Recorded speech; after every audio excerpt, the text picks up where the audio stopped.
Okay. Paul, do you think we should start, or will we wait a little bit longer? Paul and I are running the show. It doesn't seem like there's any more numbers coming in. So Okay. I think we're up to about 30. Yeah. Okay. Welcome, everyone. I'd like to acknowledge that we're on the land of the Wurundjeri and Wurrung people, on land that was never ceded. My name's Jan Malloy. I'm a member of Lighter Footprints. I'll be the facilitator, and I'll hand over to Paul, and you can introduce yourself, Paul. Thanks, Jan. Yes, Paul Butler's my name, and I'm a Boroondara resident and a volunteer with Lighter Footprints, and happy to be trying to manage the chat today. So if people have questions they want to get into the conversation, then please put them in the chat, and we will do our best to work through them in the time available to us. And there's an initial group of 4 questions, which I understand the candidates were previously provided with, Jan, so they're already there. Yeah, that's great. So thank you. We've got the program of how we're going to run this session now is that the questions that each of the candidates are going to speak to are in the chat. So if you, as a resident, want to look at those questions, you can look at them by going into the chat. The evening's going to be recorded, and the recording will be available on the Lighter Footprints website after the event. Now, the program is going to run that each candidate will speak for 5 minutes, introducing themselves and answering the questions that they were previously given that are in the chat now. And then as the candidates are speaking, if residents would like to put questions into the chat, those questions will be monitored by Paul, and after the 3 candidates have given us their prepared answers, we will go to questions. No one who is, the only people who will be speaking will be the facilitator or the candidate. All the questions must go into the chat. We'll do our best to move through those questions once the presentations are over. And we'll aim to be finished at 9 o'clock, and that'll be the way we run. So I think without further ado, I'd like to, I'll introduce our 3 candidates. We have Jane Addis, and the existing councillor for Mailing Ward. We have Shima Ibuki, who is a candidate, and we have Anthony Nichols, who is a candidate.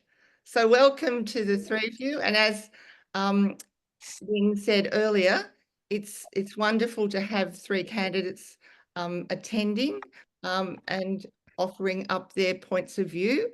It's wonderful to have Jane, the existing councillor for Mailing Ward, and it's terrific to have 2 new candidates who are also prepared to provide us with something to think about. I am a resident of Boroondara. I'm not a resident in the Mailing Ward, and neither is Paul. So the facilitator and the support person in each of the ward rooms are not in the ward that they're working in. So we'll go from, and we're going to work through alphabetically. So Jane, you'll be our first presenter, and Paul will be the timer, and we'll give you a warning, and then you'll be given notice that when your time is up. So ready to go. Thank you. So thank you. So you able to hear me? Maybe I check that first. Yes. Yep. All yep. Good. Okay, so there were 4 things you asked us to address, and I think the first one was the main reasons for standing. And I thought there were probably 4 main reasons. The first one being that it's actually quite fun being a counsellor, and I think that's really important because by and large we are way more successful at things we enjoy, the things we find are fun. It's really rewarding. For me, it gives me a sense of purpose that I actually feel this is a way of giving back to my community. I mean, admittedly, I get to do that in my work, but this is a different sort of giving back. It's on a broader Excuse me. context. I work Could you speak a one-on-one. bit louder, please? Sorry, can you hear me Yep. now? Yes. Oh, yeah, okay. It's rewarding because it's a sense of purpose, and I actually really like problem solving, and working on council is all about problem solving, both at a strategic level, but also at an individual level, helping people with issues. It's very interesting. We deal with a huge range of issues: planning, public health, just all sorts of things, roads, rubbish, all the standard council things, and then all sorts of other things as well. And in my own work, I work very individually. I run my own practice. I work on my own. So being part of a team, and I've always felt that was really part of council. The officers are fabulous. We do genuinely work as a team, and it's that makes us effective. I think it's very important to be able to establish and maintain good relationships. So you also asked me to address to 3 other things. So I think the first was, should councillors play a significant leadership role? I don't know about more significant, but yes, and I think we should lead by demonstration. We run a carbon net zero household. We do it in complex ways, but I'm very happy to provide anyone with the information of how we do that. In terms of leadership in the community, I've found it really interesting because, yes, we get people who are engaged, but equally we get people who are very angry that, we're spending ratepayers' money on these things. And I think that the only way we're going to adequately address that is to consult with our community. I do sometimes ask people, what would you like us to spend less on if you'd like us to spend more on council, on climate initiatives? Because we actually have a very limited, well, not very limited, we have a limited amount of funds. People generally say, oh, you can work that out, but I don't think that's council's responsibility. I think it's our residents' responsibility to give us more information about, if we're going to spend more on climate, what will we spend less on? The next thing you asked about was what we could include in council's next climate action plan. I think the obvious things, we're already doing it. More trees. I'd like us to plant on nature strips. We do have an open space fund. We put in significant funds each year to try and purchase open space. Finding it's another matter. And I think that it largely relates to the above, because people need to be engaged and they need to tell us what they would like us to do to help them. Council is effectively carbon neutral. Our community isn't, for all sorts of reasons. And so, you can't force people. We need to encourage them to tell us what they think would help. Yes, we can give them assistance, and we've got initiatives to give advice and to help people make those complex decisions. But, I also turn my mind to cost of living is actually the major concern people have in life at the moment.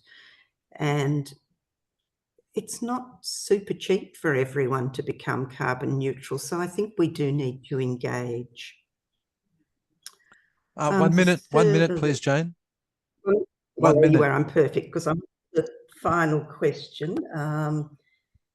Community engagement. Look, I think we already do that well. People say we don't.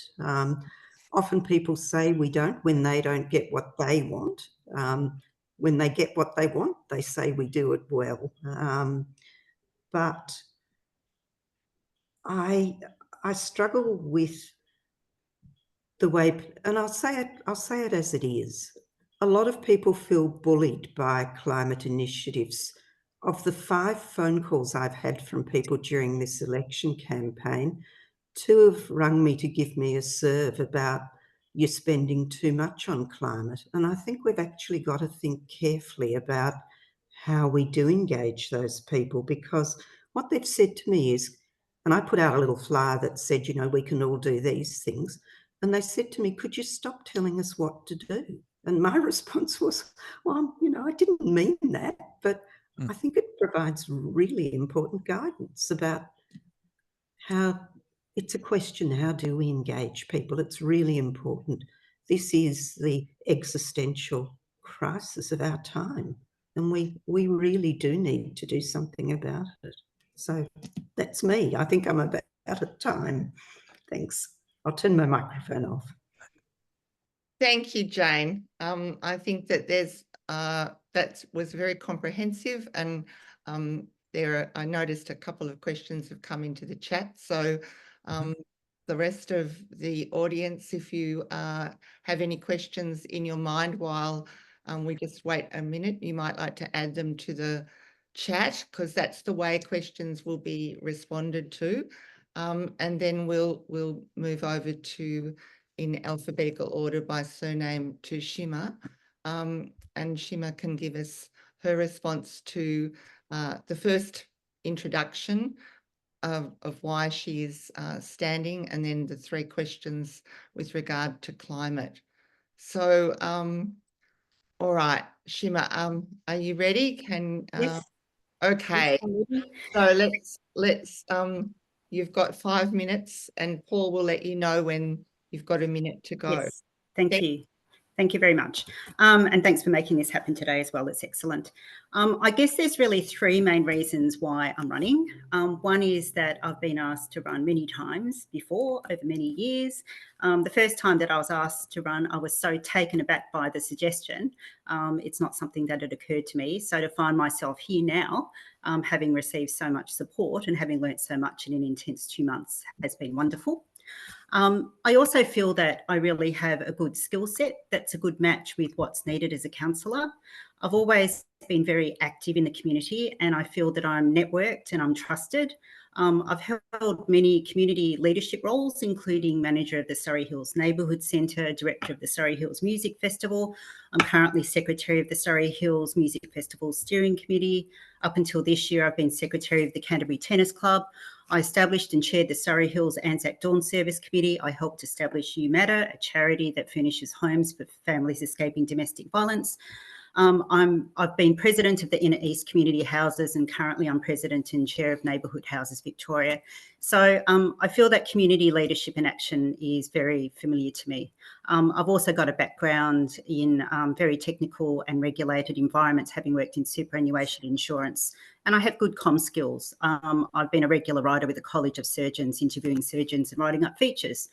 And thirdly, I'm running because I really would like the voice of my community to be better represented on council. You know, we are all really informed, educated, experienced people. Many of us are subject matter experts. We are astute and we have a good idea of what we want, and we have reasonable expectations from council. And this belief has been strengthened for me in a lot of the public engagement that I've been doing in campaigning. And it's been humbling for me to meet so many people who have a lot of knowledge and expertise. Now, the questions, let's get to the questions. What do you think councillors should play a more significant leadership role in the community? And I really do believe that local councillors can play a significant leadership role on climate change. You know, the Boroondara community has shown clear support for urgent action on this issue. They took a social research exercise in 2020 that highlighted climate change as an urgent concern and something that local councils should tackle. And really, mitigating climate change is a shared responsibility that cuts across all three levels of government, federal, state and local. And it requires coordinated, action at each level. National and state governments can set broad policies and frameworks, but local councils are often at the front lines of delivering really practical on-the-ground solutions, from promoting urban planning to waste management and, promoting renewable energy adoption, so on. But unfortunately, climate change has become a deeply politicised issue and it's often framed by ideology, and this has delayed meaningful action. So we know that it's not an ideological debate, it's global, scientifically supported reality. So I feel that Boroondara councillors should and can lead by example, showing that local action is both achievable and impactful. We can have a role in shaping community attitudes and behaviour. And we can do this because we engage directly with residents, businesses and local organisations. Our leadership is vital in demonstrating that addressing climate change is not just about large-scale national policies, but it's also about everyday decisions in our own neighbourhoods, decisions that councillors can influence and guide. The next question is, what new initiative would you propose? I approached this in a number of different ways, from municipality-wide emissions, and I thought about, setting targets of rooftop solar systems to bulk buying green power. 1 minute, please, Shima. Yep. But what I thought would be really useful is that we could encourage people to measure their carbon emissions. So, this could be based on their lifestyle choices and their daily habits, and we could influence changes that they could make. I think it's exciting if council could lead people so they could better understand what their carbon footprint is, why it matters, and how they can reduce it. This gives people flexibility in their approach and their action, and it might also deliver better buy-in and encourage residents to act in the most meaningful ways for them to reduce their carbon emissions. And off the back of that measurement and those results that people like measuring things and they like putting things into calculators, council can then focus on providing a suite of education and accessible information tailored to the specific areas that contribute towards a person's carbon footprint. And by offering, resources like workshops, online guides, toolkits, council can help residents understand what their biggest carbon contributors are and how they can take actionable steps to minimise them. Time, please. Okay, I'll leave it there. Thank you. Thanks, Shima. Thanks, Shima. All right. So if there's anyone has a question that's connected to what's happened there, can you please add that to the chat? We'll just wait a minute or so for a few seconds for people to do that. And then we'll go to Anthony, who is our final candidate presenter. So just see, we've got one more question appear, so it seems, but so the questions will all be, each candidate will have a chance to answer the questions once Anthony has finished his presentation. Okay, Anthony, are you ready? Sure. Okay, all right. Ready? We're fine. Thanks, Jan.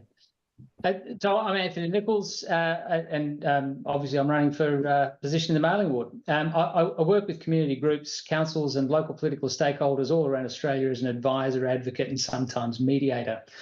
In this role, there's a couple of things that surprise and motivate me constantly. Councils, despite being a service provider, are not good at service delivery and structurally set up to avoid truly listening to the community. And councils are incredibly good at spending far more than they should on just about everything. That's not just Boroondara, that's every council across Australia. Some are worse than others. On top of this, I believe that with the current Victorian government's proposed changes to the planning schemes and the Res Code, we're facing the single biggest threat to our way of life, our heritage, our tree canopy and the character of our neighbourhoods. So it's the role of government to set the environment in which we can thrive. I believe that climate change is very real and the single greatest threat of our time. However, life in Australia is good and people don't generally step too far out of their respective comfort zones. Most people would like to think that they're part of the solution, but they're not likely to spend more or step outside what they know in order to truly participate.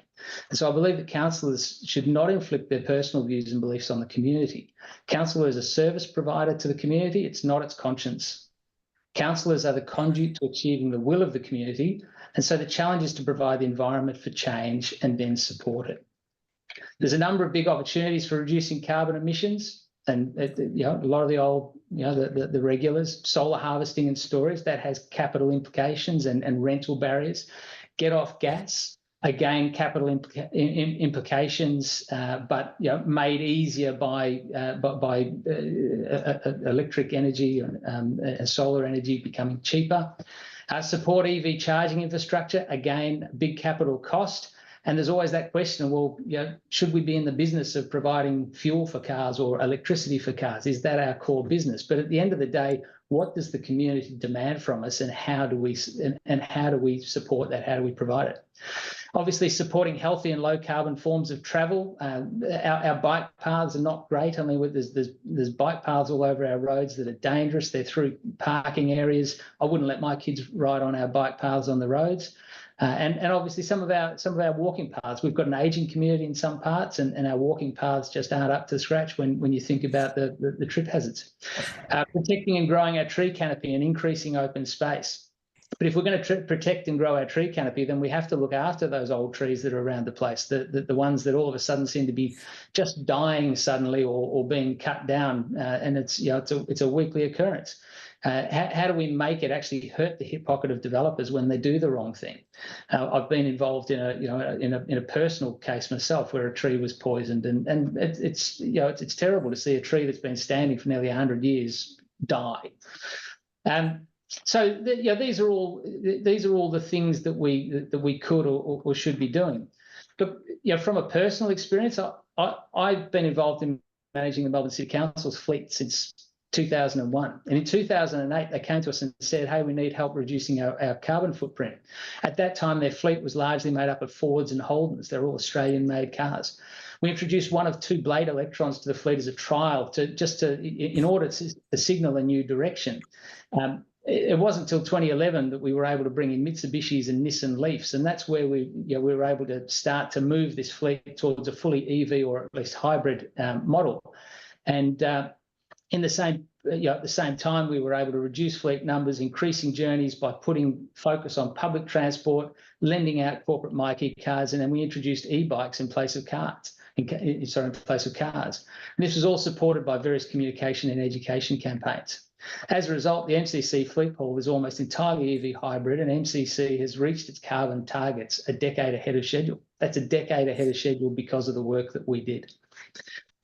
So I've got a plan. I was actually interested at the start. We heard from John Lanois, and he mentioned a couple of things. One of them was actually through infrastructure and introducing electronic vehicles into our fleet, which is something that we did at Melbourne City Council. And the other thing that he mentioned, which I thought was interesting, was these PPAs, the power purchase agreements. They're already in use in business and in an industrial context, but they're not currently used in a residential context because they can't get scale.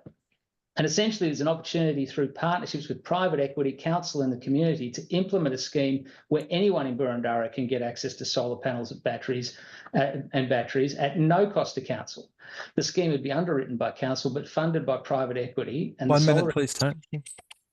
In much the same way that you currently buy your mobile phone. So this is solar energy in your home, just like you get a mobile phone.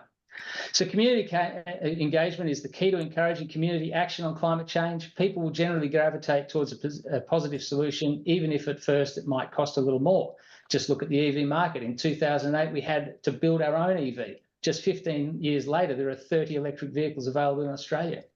So in today's cost of living crisis, however, people are looking for savings, not increases. The average Boroondara working age resident is constantly 2 to 3 pay cycles away from a finance default event. So if we are to get any traction on any of these initiatives outlined, we have to do two things. talk about them in terms that people understand and are drawn to, and provide the environment for success. Thanks. Great. Thank you, Anthony. Now, we've got a couple of questions in the chat. What I want to do is just give everybody a minute or two to have a look at the questions that are in the chat. If you've got other questions you'd like to be presented to the candidates, can you put them in the chat, please? And Paul will read out the questions, and the answer, each candidate will get a minute to answer the question. And we will approach it in order of the Shima will be the first person to answer the first question, followed by Anthony and then Jane. And then the second question will be answered first by Anthony, and we'll rotate in that order.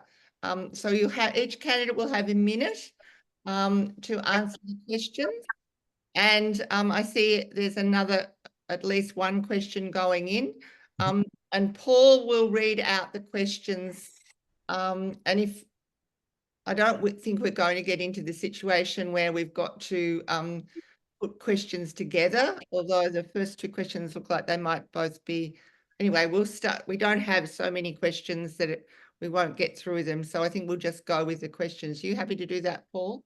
Yep, sure. All right. So Paul will read out the question, and Shima will have a minute, Jane will have a minute, and Anthony will have a minute. So first question.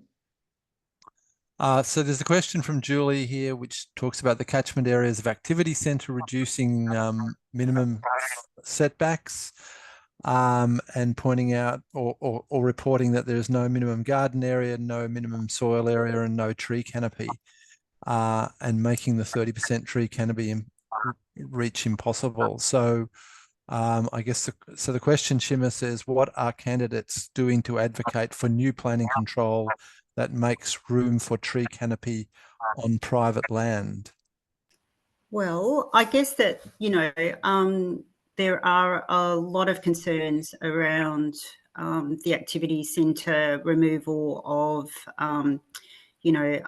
planning policies that are in place now. I'm not doing anything at the moment because I've been very busy campaigning, but I do understand Julie's concerns, and they're very valid. I think with a lot of the concerns that we've had with the state government setting and overwriting current rules, including tree canopies and gardens, what we have to do is we have to push back on it. And we have to try to understand, how we can do something that's not going to allow us, that's not going to, put us in a state where we're living with these controls that have taken away, amenity, livable spaces, and green spaces, for generations to come. So I'm sorry, Julie, I'm not very active at the moment. I've been a bit busy, but they're very, very important points that you make, and we need to work out some actions so that this doesn't go ahead. Thanks, Shima. Anthony, can you see that question? I've butchered it a bit the first time around, but yeah, no, that's fine. And so, Julie, and to everybody really, the question you're asking is a really important one, and it's almost impossible to honestly answer at this stage because we're all in this campaign mode, and none of us are actually in a position to actually affect any change at all. And this is probably the key point here. I think the state government has actually chosen this particular time to release these proposals when councils are at their weakest. You've got 11 councillors that could and should be out front fighting this, and they can't because they're in caretaker mode at the moment. So this is, I think it's been strategically set up this way. I think what needs to happen is we need to get these elections over and done with, and then we need to get back to the negotiating table and look at what room there is to actually work into into these proposals, the safeguards that we need to ensure that we've got an appropriate amount of green space on every block. There must be a proportion of land that is green space, and there must be a requirement to preserve existing trees. There must be a requirement to grow new trees. Thanks. So, thanks, Anthony. Thank you, Jane. This feels very deja vu. 12 years of council and 12 years of frustration dealing with state government and the power that state government have. I think this is just one of an endless cycle of changes that council does lobby. We're not always listened to. And Julie, I mean, you're dead right. We're in a really tricky position because state government's policies tell us we have to aim for 30% canopy cover. This is well nigh impossible with these new regulations, the new res code rules that we believe are going to come in at the end of the month. They'll effectively create a tick box scenario where neighbourhood character was always one of the things that council could rely on to a certain extent to push back against inappropriate applications. But neighbourhood character is not going to be something council can use in future. And so, truth be told, I think it's going to need the community to lobby very vigorously, because we're considered of not a great deal of value to the current state government because we're already have a Liberal representative. So sadly, I think we even have to be outside our community. Thanks, Jane. To lobby. Okay, Jan, I'll push on. So I think I go to Anthony for the first crack at the next question. Yep. So Peter asks Anthony, what can council do to stop the illegal removal of canopy trees on residential properties? Well, Peter, I'm loving that question. I've been in the middle of one of these fights for quite a while now. I've been fighting to save a tree in our street from exactly this. So the tree was poisoned by Roundup. That was confirmed by council's arborist, and by the way, it's a tree on council's significant tree register. And so my view was we have to save this tree. Unfortunately, council took the position that the tree needed to be removed because it was unsafe. Well, I can tell you now, 18 months on, the tree is still alive, albeit a little worse for wear. And I've been fighting to save that tree. I managed to get a compromised position where they came in and trimmed the dead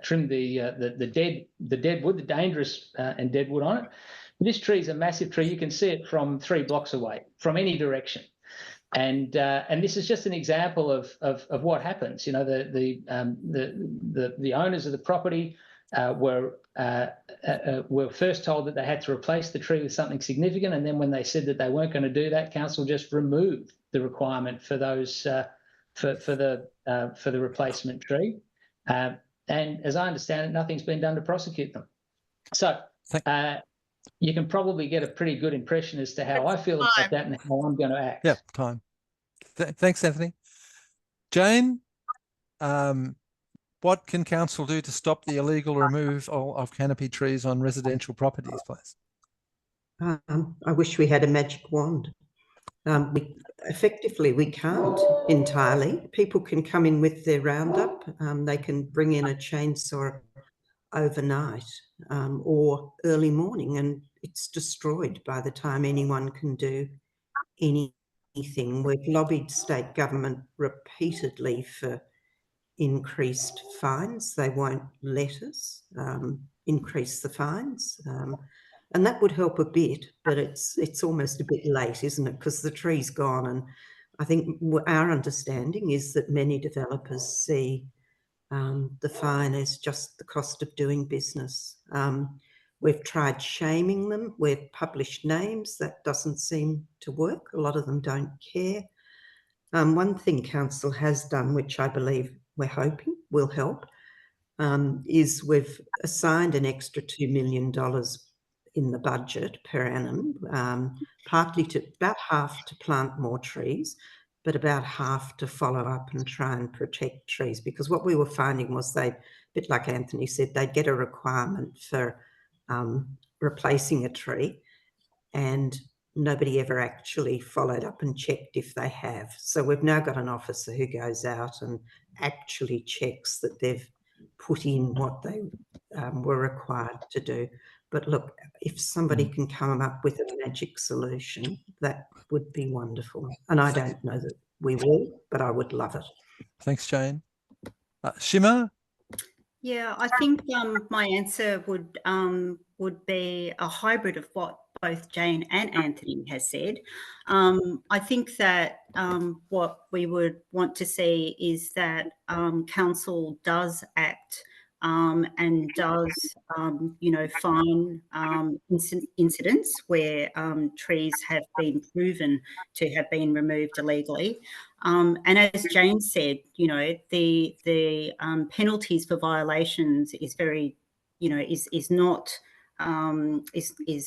is just needs to be made more serious.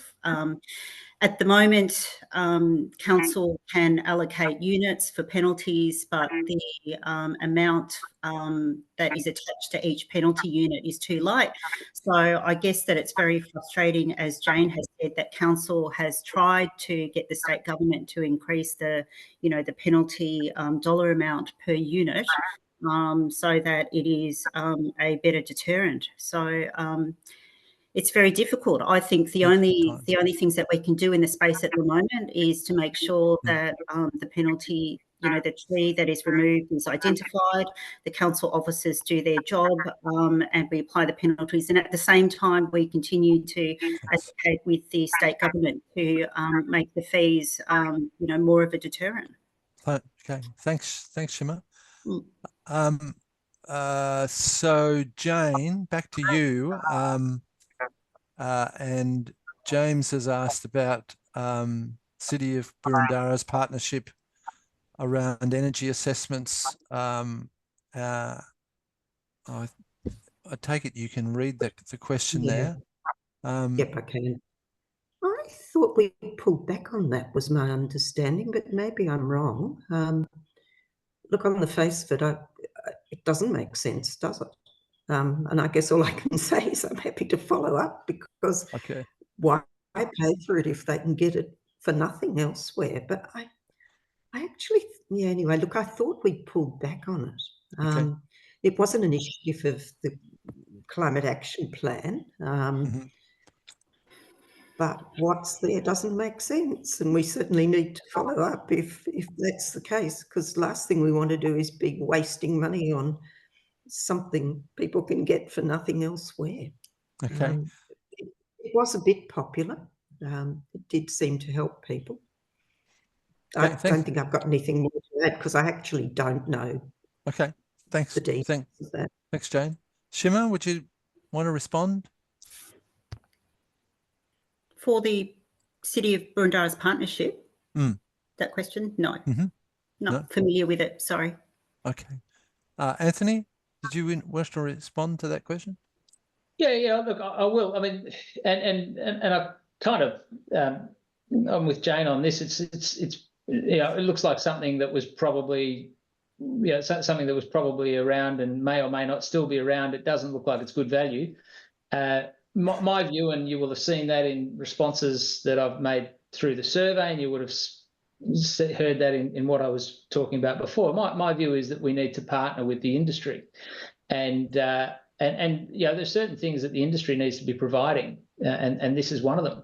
I think there's plenty of scope here for us to get support from the industry for any sort of energy assessments, and I know certainly the people that I've been talking to in the industry about these sorts of things would fall over themselves to be involved and not and not be charging any money. So, thank you. So I think, Jan, that I'm back to Shimmer. There is a further question about the target. The recent BCC increase in tree canopy targets seem modest. Do you see any possibility to be more ambitious? And this might be the last question we take, Jan, on trees. Yeah. Unless we Yeah. Shimmer? I mean, yeah, I think we should be more ambitious with our targets, and I think that, you know, targets should be you know, ambitious in nature, and then we should be trying to, you know, reach them. And I think that the current target that we have is, you know, not as ambitious as we should have, and let's increase it. Let's also look at how we increase tree canopies and enforce them on residential properties, as well as on public land and in parks.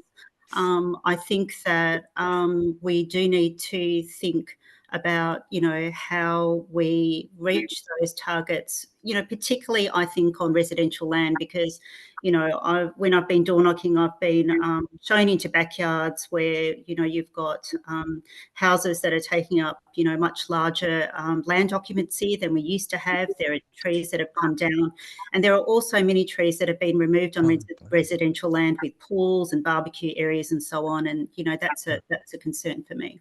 Thanks, Shimmer. Anthony? well, I love trees. I love birds. I'd love to see kangaroos running around our streets, to be honest. So the more trees we can have, the happier I'll be. So yeah, if you're asking, you know, would I be more ambitious on canopy targets? Absolutely. You know, I think the bigger we can go, the better. And I think there is, and realistically, I know I'm being a little bit flippant there, but I think realistically there are opportunities to push harder on this. I think there's opportunities to push back harder on the planning provisions. I think there's opportunities for council to lead here rather than follow. And I think that's the key. I think we need to lead, not follow. Thanks, Anthony. Jane? This was considered in great detail, and the question was whether we have aspirational targets that we realistically know we can't begin to meet, or whether we try and have more realistic ones meet them and then increase them. In that we felt that, or I felt, that people actually perform better, change better if there's a target that they can possibly reach. So the idea, I think, or my understanding, is that we set realistic targets, hope to meet them, and then increase them. And look, Julie alluded to the absolute dilemma we face with the planning changes that now actually allow people to cut down trees if they're in the way of a development. It's not something we wanted to get out to the community, but this group, I don't think, will spread that around, but it is quite concerning. And it's all of this is partly why council has taken the view that we need to control what we can control, which is, you know, trees on nature strip, trees on council land, because it's actually incredibly hard to control what people do on their own properties. And it's getting harder with, you know, you can now by right put in a granny flat that uses up more garden space. Thanks, Jane. You don't need a planning permit for smaller blocks. It's just endless. Thanks, Jane. Jan, we've got a question from Philip. Can candidates justify how council should be moving ahead with gas-fired heating for the Q Rec Centre? I think I'm starting with you, Anthony. Absolutely, thank you. And look, in terms of the gas-fired heating system at the Q Rec Centre, there's a couple of things we've got to consider here. The first is that none of us, or maybe Jane, but certainly, in the case of Shimmer and I, we can't honestly have a firm opinion on this, because we're not privy to all of the information behind it. So I'm certainly not going to make some silly promise that I'm going to go and advocate to do something like tear up $1 billion road contract which we know has cost our state. And these are the sorts of things we need to be thinking about. Should we be going down the gas-fired heating path? I don't even know how far they are in terms of how far progressed they are in terms of their planning and what's been committed. Are there contract signs or anything like that? So it would be silly for me to make a comment to the contrary of it. If it's something that can be reviewed, then I think it's something that should be reviewed, and it's certainly a question that I'd be asking on the very first day back. But other than that, I can't, in all honesty, give you any commitment other than to ask the appropriate questions and take the appropriate actions and responses. Thanks, Anthony. Jane, gas-fired heating for Kew Rec Centre? Yeah, look, I guess I thank Anthony for being reasonable about it. We are in the middle of a very complex legal battle, and a lot of it's quite confidential, but it is a very difficult situation. And I guess all I can say is we need to step through this very carefully. Things have changed since these plans were put in place. And look, if we were deciding now, I think it's quite possible we would have come to a different decision, but we're in a very complex environment and there's lots, yeah. Anyway, look, I don't think I can say much more, but it's very complex. Thanks, Jane. Shima, would you like to comment on that? Yeah, I actually don't understand why we would be putting in gas heating in a new building. Because as far as I understand it, we think that, well, gas is a fossil fuel and we are trying to transition to renewable energy sources, and gas isn't it. So I think that, if there's an opportunity to change plans, we should be looking at going to renewable energy and heat pumps, or not putting in gas, which is being phased out and which will be probably a lot more expensive to run in the future. Thanks, Shima. Jan, I've got a few more questions. How are we going? I think we could go to I think there's one simple one that, and then there's two more, and I think that'll be the last question. Julie's question is the last one. So we'll just go to those, the three that are there. Okay, all right. Well, I think we're back to Jane. And the question is, are candidates prepared to declare any political party membership or affiliation? Never been, never will be. I'm also not part of a group that says they're not a political party, but it functions like a political party. So no, I don't think it's the life of a councillor. You're there for the community, not for any sort of lobby group. And certainly not the loudest lobby group. That's all I need to say. Thank you. Shima? I'm not part of a political group, but I'm happy to disclose that I became a candidate because I attended a forum that was run by Voices of Keong, where they had independents at council who were happy to mentor prospective candidates. So yes, I did attend that, but I've never been a member of any political party, and I would consider myself as a swing voter for at various times at various elections. Thanks, Shima. Anthony? Yeah, this is an interesting one. Honestly, up front, I'm a member of the Liberal Party, but I don't campaign with the Liberal Party. I don't really volunteer with the Liberal Party, but I'm a member of the Liberal Party. Have been for a long time. My dad was, and I have been for many years. Do I see myself as aligning with everything that the Liberal Party might say on any given date?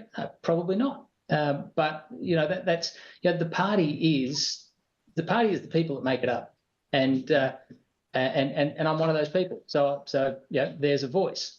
But to be perfectly honest here, my view is there's one true independent in this room tonight, and that's Jane, and I acknowledge that. Shimmer and I both have our political affiliations, whether they're a party or not. That's just, you know, we have those affiliations, and I acknowledge them. And I congratulate Jane on being able to say that she's a true independent. But, you know, we're all running independent campaigns. I get that. We all see ourselves as independents. We call ourselves independents. I'm certainly not being funded by anybody. I've had no volunteers from any group. I've had no donations from any group, and no assistance. So what's independent, what's politically aligned, I don't know. Thanks, Tony. Anthony, sorry. Okay, 2 more questions. I think I'm back to Shimmer to start. Given the likely increase in population density in Boroondara, how would you increase the options for alternative transport, bike, walking past, community buses, smaller buses, given the likely increase in population density? From Susan. I think what we've got to do is we've got to prioritise how we design bike usage on our roads. It's not very friendly at the moment. You know, I moved here from the other side of the city, and I stopped bike riding when I moved here because, you know, there are narrow streets, car parking that's allowed on both sides of the streets. You know, I live on Mont Albert Road, so I think it has to be prioritised and it has to be put into design. And I think that we need to also shift people's perceptions around how they travel. I think that we are very reliant on cars here. It's something that I noticed when we moved here, that people use cars a lot. Children are driven to school a lot. So I think it's a matter of, you know, design, road safety, and changing people's perceptions so that they become more public transport users. And if there's more demand for public transport also, then, you know, those services will hopefully improve, be in demand, and, you know, we will get better access to them. Thanks, Shimmer. Yeah. Anthony, alternative transport options? Yeah, and look, I tend to agree with Shimmer on this. I mean, that it's strange when you kind of, I mean, I was just, as she was talking about, you know, kids being driven to school. I mean, I at one stage I was living about 3 streets away from our school, and I remember the person across the road used to put their kids in the car and drive up around the corner, and by the time they got in and parked and got out, I was, you know, with my kids, I was, you know, we were walking up, we got there at the same time. But, you know, that's, you know, each to their own. Look, I think we need to, you know, there's a, as we're pushed to increase the population in the city, we have to seriously consider the infrastructure. I mean, the roads, most of the main roads or arterial roads that go through the city are in gridlock at most peak hours, if not all day. I mean, Mont Albert Road's ridiculous every day, all day. And so, you know, we need to have, you know, whether it is, you know, better bike paths and better thought out bike paths, so we don't have, you know, kids riding along on a bike, you know, in a bike lane on a road and then having to sort of veer around a parked car. So we need to have these routes planned instead of our focus at the moment, which is planning on car movements. We need to think about people movements and how do we make it easy for people to move, whether it is by bike, by walking, by car, by bus, Uber, whatever. But we need to think through these things and actually have a clear plan and then work to it. Thanks, Anthony. Jane? Anthony's probably a bit slowed down in his walk by his duck now, but walking to school. Look, this is a really complex one. Some of the roads aren't local government, so it requires a bit of coordination. I don't think there's an easy answer. It's sort of got to be about living more locally. Mm-hmm.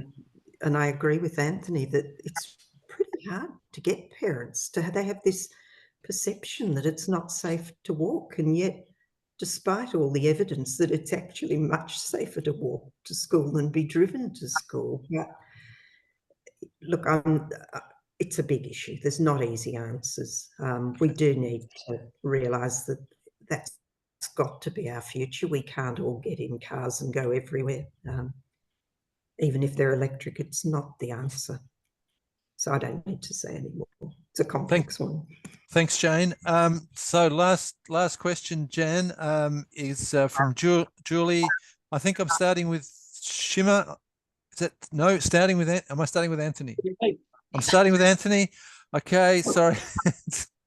What are the candidates? Timothy can go first. That's okay. I don't mind. But no. Sorry, I just lost track for a sec. No worries. Question is, what is your position on a similar scheme to Wales that reduced urban streets to 30 kilometres to facilitate active transport and increase safety? I think it's awesome. I think it's a great idea. I went to Japan in the 80s, and I was blown away by the streets that were closed, on a Sunday afternoon, so that people could get out and just sort of, do their thing. I went out onto our street the other night, and I was having a laugh telling my 8-year-old son about how in my day, how's that? In my day, we used to go out on the street, and there'd be a couple of rubbish bins at either end, and we'd play cricket, and somebody'd yell out "car," and we'd all run, and away we go, right? And so for me, our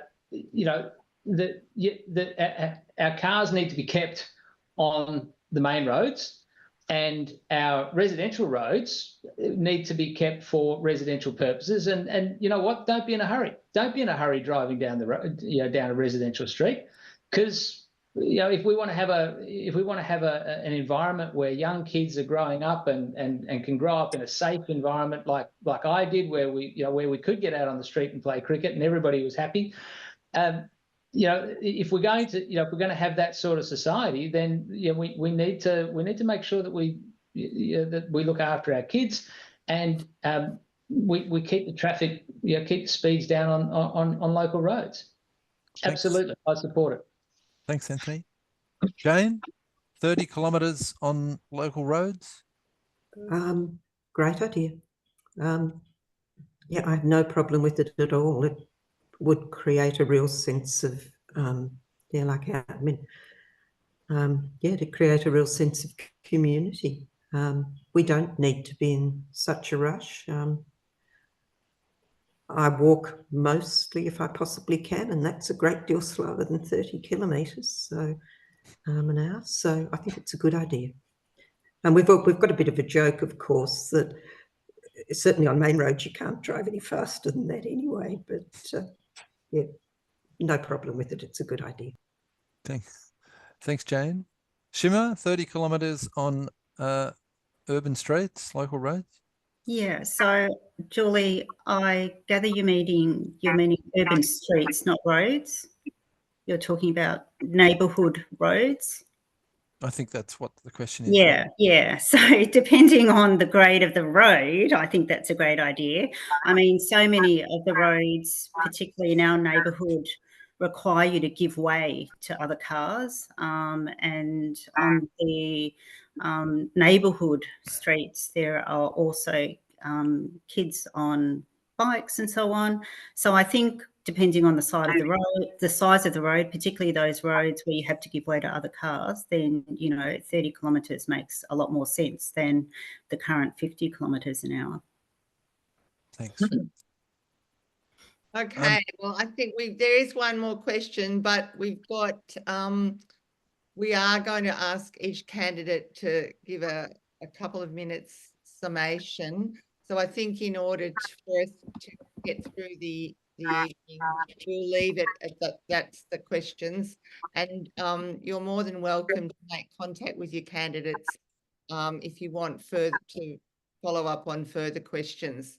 And it's been wonderful, and thank you everyone for contributing the questions and to the candidates for their very considered answers. So now we're going to give each candidate 2 minutes for a final statement, and we'll start and we'll go through alphabetically. So Jane, you've got the first to start with your 2 minutes for your final statement. Look, I think I want to say thank you for organising the event, and thank you to the people for their interest. I wish more people would be engaged in this, and I wish I wouldn't get phone calls from people saying, stop spending money on climate. We don't want you to. So it's like there's this balance, and we don't have trouble at council getting through climate initiatives by and large. Certainly not with the officers. Most of the councillors are mostly on board, some of us more than others, but I sort of don't think there's anything more I really need to say, want to say, other than thank you for organising it. And thanks to everyone for coming along and being interested in such an important issue. Great, thank you. That's it. Thank you. All right, Shima.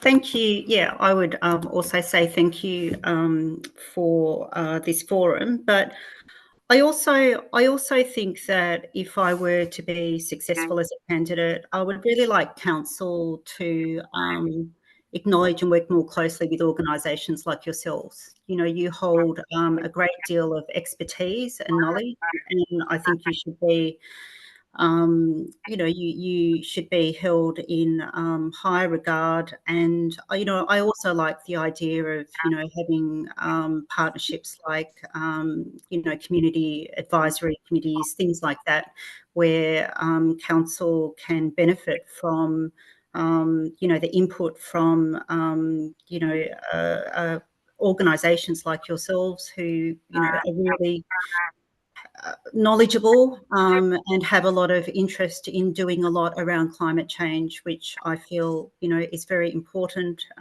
It does excite me, and as a normal resident, I would look to council to do more in this area. Okay, thank you. All right, Anthony. Well, I'm going to start by thanking everybody for coming. I'm also going to thank Shima and Jane for the great work that they've put into their campaigns. I think it's, you know, I've really enjoyed this process, and you know, we've all sort of had our coffees together along the way, and had good chats, and I think, you know, really, you know, there's three very good people in front of you. I'll include myself in that as well. Listen, in 1979, I went into a movie theatre with my grandfather. I was 8 years old, and the movie was Superman the movie. And as we were walking in, I sat down, and it was the opening sequence as Krypton was being destroyed as a result of overdevelopment and decades of abuse by a scientifically advanced civilization. There you go. And it left an indelible impression on me as an 8-year-old, I've got to say. But you know, I still remember those scenes. I also lived through the 80s when there was always that sort of nuclear war thing hanging over us. You know, through the sort of the later years of the Cold War, and I kind of equate climate change to that in slow motion. So I think it's a really serious issue that you know, that is probably still not being taken as seriously as it could or should be. I spoke earlier about my experience with Melbourne City Council, and I wanted to give you that example tonight because I wanted to give you an example of a real lived experience where we were able to affect change decades ahead of time in exactly this space. And so that's part of the skill and experience that I would bring to council, and having that experience, being able to then assist with the implementation of the whether it's EV fleets or solar energy with houses, and I want to address James's last question here, because one of the things I mentioned in my presentation, it was also actually mentioned in Jonathan's opening remarks, is these power purchase agreements and the opportunity for councils to partner with private equity and the community. These are opportunities. They're very real. They're out there. It's massive. You know, it's a massive international business. These private equity firms are massive international financing firms that would be that would be very interested in partnering with local government to implement these power purchase agreements into residential arrangements. That's how you get